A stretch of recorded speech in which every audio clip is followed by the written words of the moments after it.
Esse é o Ancapsu e nós vamos falar agora sobre uma matéria surpreendente que saiu no New York Times. Está surpreendente porque vocês sabem, o New York Times é um jornal de extrema esquerda, praticamente um folhetim comunista, né?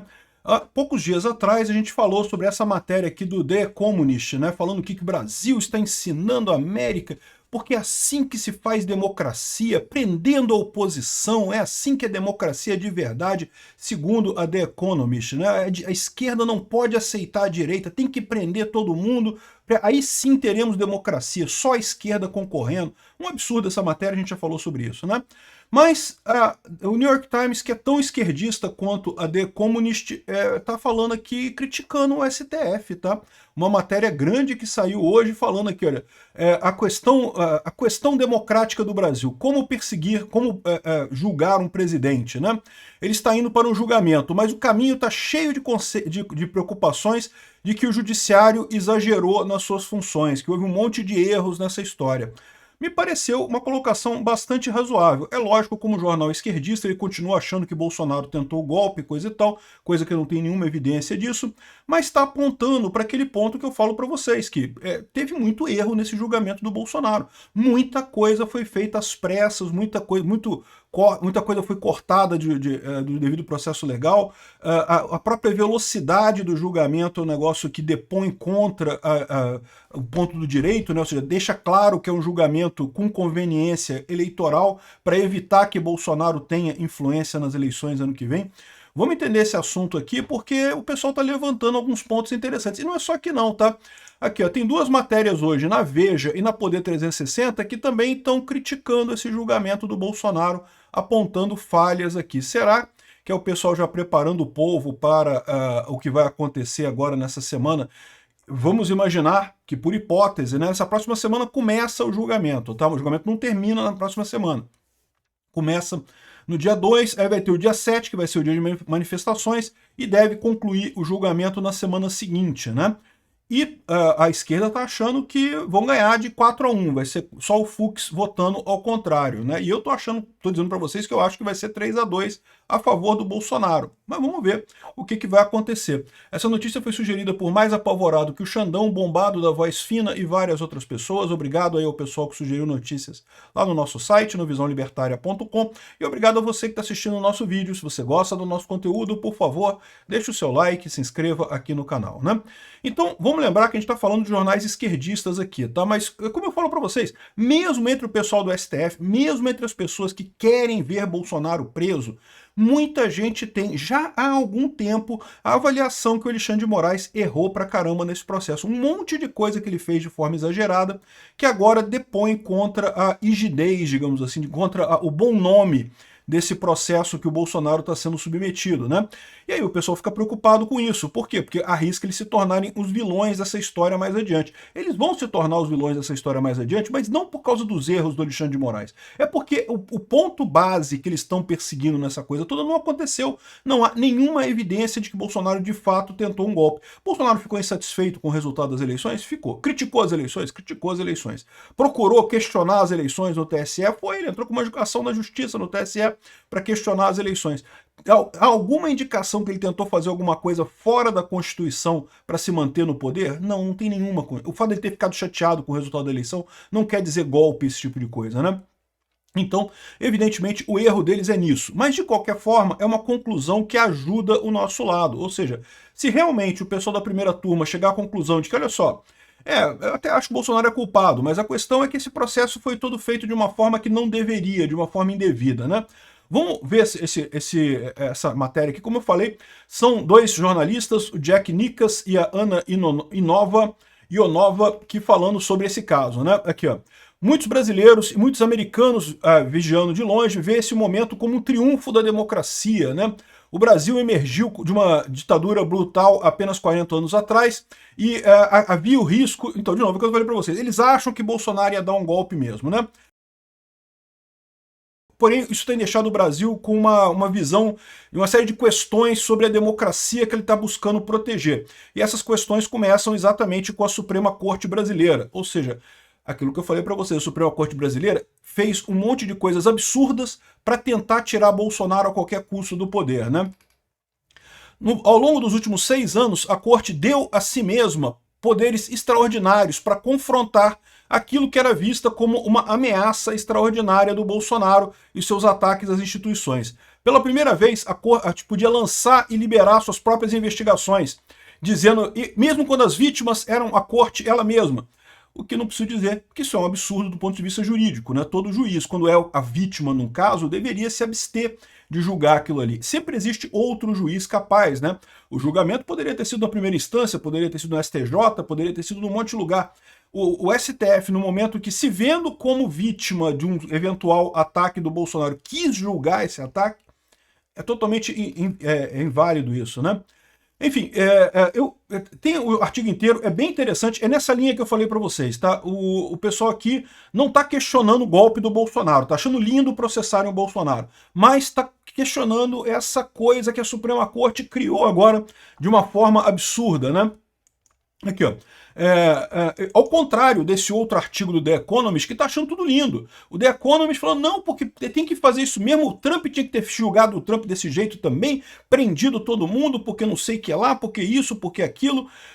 E repara que, como eu falei para vocês, né, esse artigo do The Economist mostrou exatamente quem é que está por trás dessa farsa do STF, dessa luta do STF. Está claramente a esquerda americana e a esquerda europeia, que fizeram tanto o 6 de janeiro lá nos Estados Unidos, quanto o 8 de janeiro aqui no Brasil.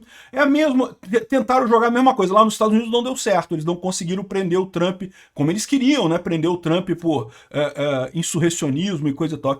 Aqui no Brasil eles acham que estão conseguindo. Conseguiram a fórmula de resolver o problema da, entre aspas, democracia da esquerda, aquela, entre aspas, democracia sem oposição que eles gostam tanto, né?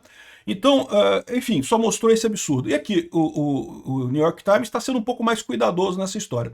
O Jason Miller, que é um auxiliar do Trump, né, muito ligado ao Trump, e que chegou a ser preso aqui no aeroporto de Brasília, vocês lembram? Se não me engano, foi em 2021 ou 2023, eu não lembro exatamente. Ele esteve aqui no Brasil para um CEPAC, na hora de ir embora, o Xandão mandou prender o cara, bicho. Mandou deter o cara 2 horas, 3 horas no aeroporto de Brasília, depois liberou ele pegar o voo dele. Mas não deixa de ser um absurdo isso, né? Então ele diz aqui, mesmo o New York Times está apontando o perigo, né, o quão perigoso é você transformar a justiça numa arma. Mesmo que por hipótese você tenha uma causa justa. Justiça não foi feito para resolver problemas, justiça é para compor, é para resolver conflitos na sociedade, não para resolver problemas da sociedade. Se a sociedade tem um problema, sei lá, pobreza extrema, quem tem que resolver isso é o legislativo e o executivo. A justiça não é para isso aí. A justiça é para quando tem 2 conflitos, 2 partes conflitando, você resolver isso daí de forma amigável. Não é para a justiça decidir as coisas, né? Então, ele está falando aqui que a visão, como eles contaram aqui no início do artigo, né? Eles viram que o Bolsonaro estava querendo dar um golpe, aí tiveram que fazer isso para controlar Bolsonaro e não sei o que lá. Só que, isso é o que eles estão falando, mas não deveria ser isso a justiça não deveria agir dessa forma, né? E aqui, ó, o Alexandre de Moraes ordenou buscas e apreensão, censurou contas online, bloqueou redes sociais, em alguns casos prendeu pessoas sem julgamento. Esse negócio de prender pessoas sem julgamento, você sabe que lá nos Estados Unidos isso é considerado grave. Aqui no Brasil é normal, né? Prisão preventiva é lixo aqui no Brasil. Qualquer um é preso preventivamente aqui. Mas no mundo civilizado, prisão preventiva é uma medida extrema, né? É uma coisa que realmente só em último caso que a pessoa é presa antes do julgamento, né? E lá nos Estados Unidos, e realmente um monte de gente foi preso aqui no Brasil. Mais do que isso, o Alexandre de Moraes tentou prender o Alan dos Santos e o Oswaldo Eustáquio no exterior, alegando que eles teriam dado um golpe no Brasil por ter feito tweets, né? Uma coisa absurda. É uma direção autoritária e perigosa para a Suprema Corte do Brasil, né? O Walter Maierovitch, que é um jurista que escreve para o UOL, e é esquerdista pra caramba, tá? Ele é um cara que já criticou o Alexandre de Moraes várias vezes, né? Lá pelo final do ano passado, muitos oficiais brasileiros, juristas e advogados constitucionais estavam levantando preocupações que o STF e o Alexandre de Moraes não tinham responsabilidade, né, não tinham a contabilidade e se recusavam a abrir mão dos seus poderes expandidos. Então, peraí.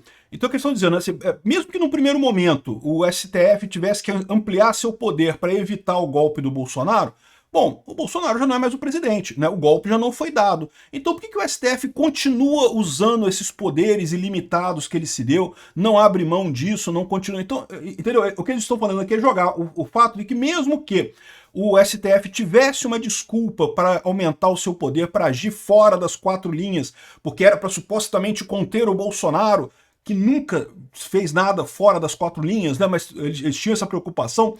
Mas depois que o Lula assumiu e o Bolsonaro não é mais ninguém, por que eles continuam agindo desse jeito, né?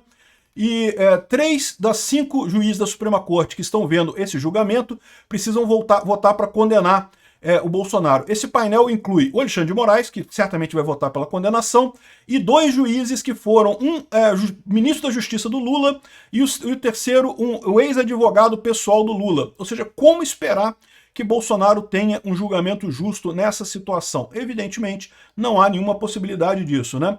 E, enfim, ele fala isso aqui, a matéria é muito longa, é bem delicada, e critica muito o STF, deixa claro que, olha só, mesmo que houvesse uma justificativa inicialmente para o STF se comportar um pouco fora da coisa, porque eles diziam que Bolsonaro estava sendo autoritário, estava afrontando as instituições, sendo que não estava, Bolsonaro sempre respeitou todas as decisões, né? Mas mesmo que houvesse isso, não há justificativa para manter isso depois. Por que então continuam perseguindo o cara, né? Qual que é a lógica disso, né? E ainda coloca essas últimas decisões do Alexandre de Moraes, né, justamente como uma espécie de coisa sem justificativa. Por que prendeu o Bolsonaro? Porque o cara ligou para o filho dele durante uma manifestação, né? Ficou uma coisa complicada.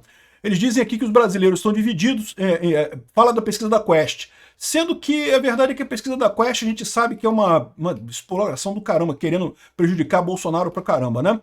Enfim, essa é a situação, uma matéria muito sensível, muito apontando o dedo para o STF, né, muito crítica do STF, o que é uma coisa positiva no final das contas, contrabalançando essa matéria aqui do The Economist, que falou que não, que é uma maravilha, que bom, tem que prender gente da direita mesmo, todo mundo da direita tem que ser presa para a esquerda poder fazer a democracia sem oposição dela, né?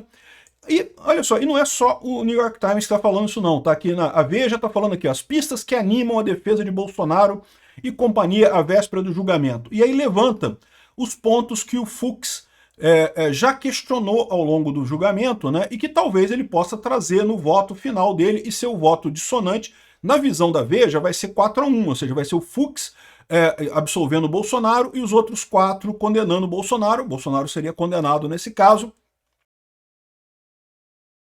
Mas eu falei para vocês, essa era a minha visão também antes desses eventos que aconteceram nos últimos dias. Se você me perguntasse há 2 meses atrás, eu diria para você que eu não tenho dúvida nenhuma que Bolsonaro vai ser condenado. Não porque mereça, não deveria ser condenado, esse processo todo é um absurdo, mas vai ser condenado, né? Agora eu já não tenho tanta certeza, tá? O pessoal está falando tanto aqui, está levantando os pontos aqui, né? O fato de que não teve nenhuma indicação que o Bolsonaro teria dado qualquer aval ao golpe de Estado.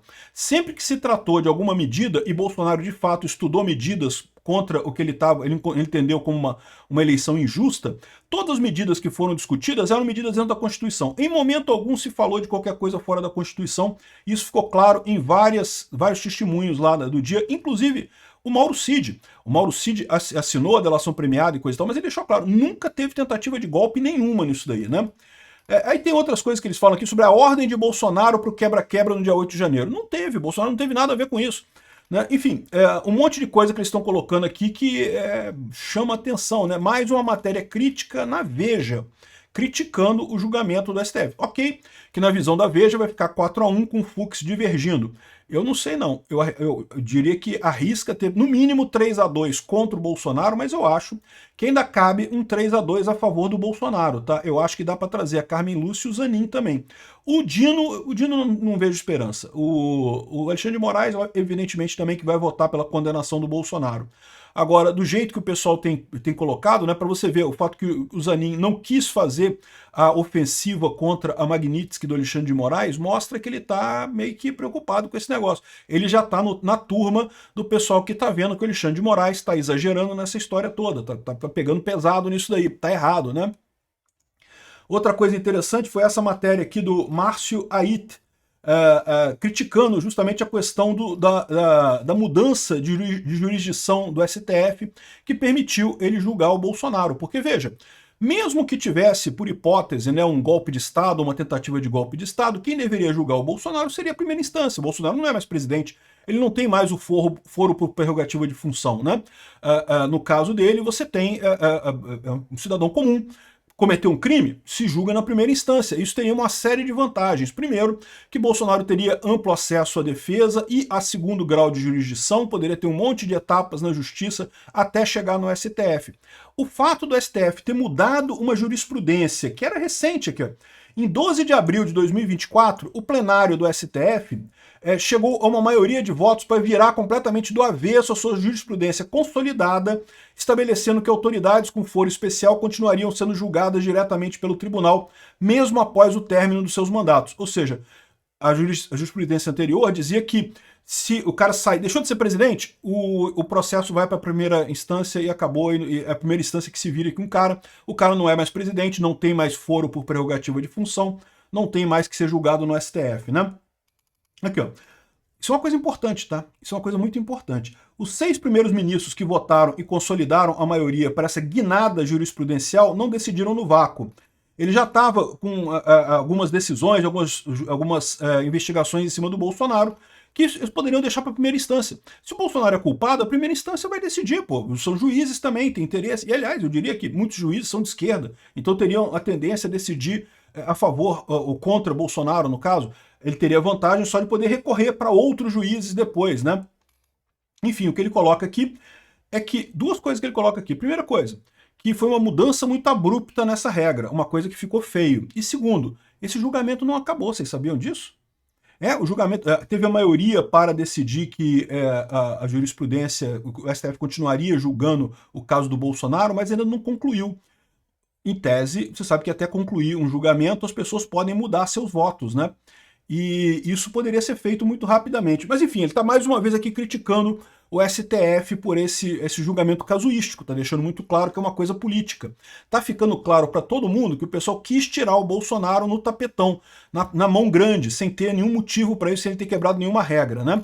E, bom, o que é significativo dessas matérias todas criticando o STF às vésperas do julgamento, né? Começa a semana que vem o julgamento do Bolsonaro, dia 2 já começa o julgamento, né? É que o pessoal está vendo que está preparando a galera, porque pode ser que, como eu falei, que a gente tenha um placar favorável ao Bolsonaro na primeira turma, hein? Existe essa possibilidade. Obrigado por assistir o vídeo até o final. Além de curtir, compartilhar e se inscrever no canal, considere se tornar patrocinador com valores a partir de R$ 1,99. Clique no botão Seja Membro abaixo para saber as condições e vantagens de patrocinar o canal. Mais informações sobre o nosso projeto, visite nossos sites indicados na tela.